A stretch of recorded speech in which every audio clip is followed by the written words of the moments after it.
नमस्कार, मैं हूँ शालिनी और आप देख रहे हैं एमपी दर्पण न्यूज। शुरू करते हैं आज की बड़ी खबर से। मीडिया की ताकत का असर, एमपी दर्पण की खबरों के बाद उप अभियंता पंकज सिन्हा का स्थानांतरण।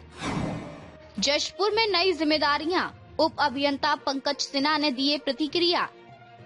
एमपी दर्पण न्यूज द्वारा लगातार प्रकाशित की जा रही खबरों का असर एक बार फिर स्पष्ट रूप से नजर आया है। लोक निर्माण विभाग सूरजपुर में पदस्थ उप अभियंता पंकज सिन्हा को अंततः जशपुर स्थानांतरित कर दिया गया है।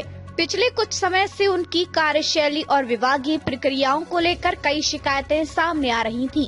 इन शिकायतों को क्रमबद्ध तरीके से एमपी दर्पण ने अपने समाचार पोर्टल पर प्रकाशित किया, जिसके बाद ये मामला आम लोगों, विभागीय कर्मचारियों और स्थानीय प्रतिनिधियों के बीच चर्चा का प्रमुख विषय बन गया। बढ़ते जन दबाव और मीडिया की सक्रियता के बीच विभागीय स्तर पर समीक्षा की गई और अंततः स्थानांतरण का आदेश जारी हुआ। सूत्रों के अनुसार खबरों में उठाए गए मुद्दों पर विभागीय अधिकारियों द्वारा गंभीरता से विचार किया गया। मामले पर कई दौर की चर्चा के बाद यह निर्णय लिया गया।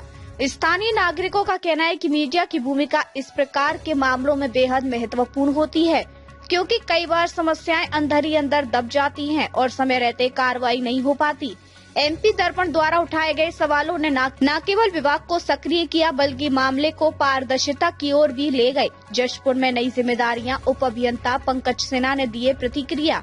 स्थानांतरण आदेश जारी होने के बाद अब सभी की निगाहें इस बात पर टिकी है कि उप अभियंता पंकज कुमार सिन्हा जशपुर में अपनी जिम्मेदारियों का निर्वहन कैसे करेंगे। विभागीय सूत्रों का मानना है कि यह कार्यवाही अन्य कर्मचारियों के लिए भी एक संदेश है कि विभागीय कार्यों में लापरवाही या विवादित कार्यशैली पर कार्रवाई निश्चित रूप से होगी। एमपी दर्पण न्यूज से विशेष बातचीत में पंकज सिन्हा ने कहा कि स्थानांतरण और रिलीज की प्रक्रिया पूरी तरह अधिकारियों के अधिकार क्षेत्र में होती है और इसमें उनका कोई दोष नहीं है। उन्होंने कहा कि जब तक वरिष्ठ अधिकारियों ने उन्हें औपचारिक रूप से रिलीज नहीं किया, तब तक वे सूरजपुर में ही अपनी सेवाएं देते रहे। सिन्हा ने विश्वास जताया कि जशपुर में भी वे अपने कर्तव्यों का ईमानदारी और पूरी निष्ठा से निर्वहन करेंगे।